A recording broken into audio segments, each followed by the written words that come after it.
Okay, one thing that I know for sure is that when you're captivated into a house and people get a little bit edgy because you've been, I don't know, put together too long, and they get a little bit gripey and not relaxed and just don't know what to do, I recommend that you get some lavender.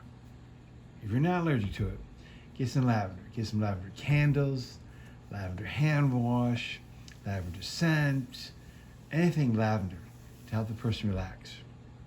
Now, I just recently got the Watkins lavender hand wash, and whoosh, is it ever good. But here's one thing I'm going to do, just so that we can bring spring indoors sooner. I'm going to go ahead and start a few of these seeds into this container here. Now, this is not a very large container, as you can tell, at all. And we're doing a lot of remodeling in my house. So my house is like a wreck. It's a wrecking ball. But I'm going to take and get this little container here, this little piece of Tupperware, and I'm going to go ahead and start the seeds. Once these seeds start to grow, then I'm going to take these babies and I'm going to go ahead and transplant them, put them into a little container so I can put around the house. That way, I can get this lavender around the house. Now you can start this indoors and take it outdoors. It says you should have one plant per 12-inch container. Okay, so it takes 90 days for full harvest. They do need full sun. So I'm gonna go ahead and start these. Now I am definitely gonna have a lot of these around the house because need relaxation. And man, nothing beats lavender as far as helping people to relax. So what I'm gonna do is, I'm gonna show you, this is a little country hick way to do things. I'm gonna take my sharp knife, and I'm just gonna show you. Go ahead here, I've already moistened the soil. And here, and here. Now I'm gonna make four in a row here. And then I'm gonna come over, because remember, I'm just starting these out here. I'm gonna transplant them over, like that, and like that. Now this is burpee seeds.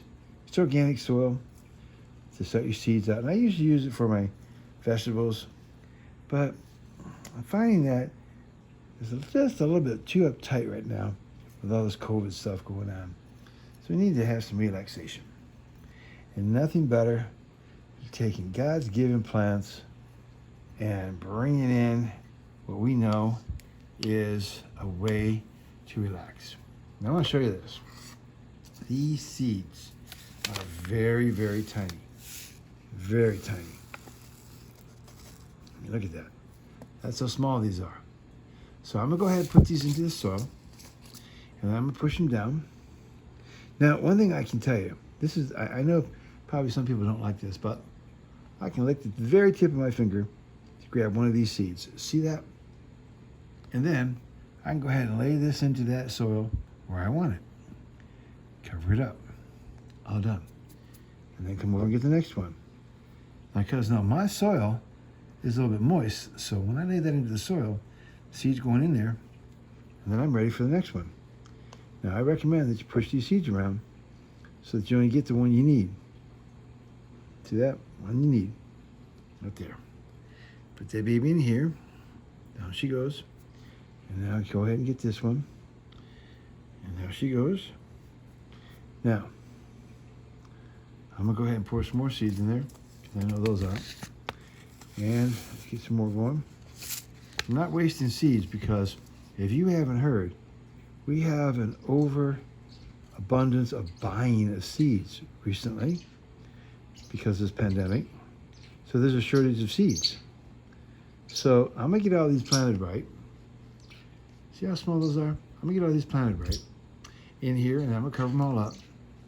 And I'm gonna go ahead and put some cellophane wrap over it. Set this on top in a Ziploc bag closed, because there's a lot of seeds in here. I am not joking. There is a lot of seeds in there. So you don't want your container to get wet. I'm gonna put this on top so I know what I'm growing. And then as we progress, I'll show you how they look, and then how I transplant them into containers for the house. Save your seed packets, save your seeds. Now, this is, I'll put these back again, I want to talk to you. This is February, and I've already went through and bought up all my seeds that I want for this season and for next. I had problems getting some Brussels sprout seeds because they had all been bought up and they're out of stock. You major houses out of stock. And there was a place in England that wanted $3 and something for the package of seed, $15 to ship them. I was like, $18? You crazy? Unfortunately, there was a survival seed packets that I bought last year, and in there was the Long Island Brussels sprouts. Plus, I found some Catskills Brussels sprouts at a local hardware store that had some seeds. So I bought those up. I bought everything I could possibly want for this season. Now, grant you, it's the first part of February, but I want to make sure I get what I need because last year I had problems getting tomato seed fertilizer. I couldn't find it anywhere. I had to get just regular plant fertilizer. So this time I went and bought enough tomato seed fertilizer for 2 years for 300 plants each year. My mom planted 365 tomato plants every year. And she canned them up and everything. I mean, whoosh, you want to talk about good. So I got enough tomatoes, fertilizer to get through this pandemic. I recommend that you get your gardening stuff early. And we're going to be doing a lot of stuff in containers. 5-gallon bucket food safe containers like I did last year and everything. So stay tuned. We're going to have a lot of fun this year. All right, I'll get these planted and I'll keep you updated.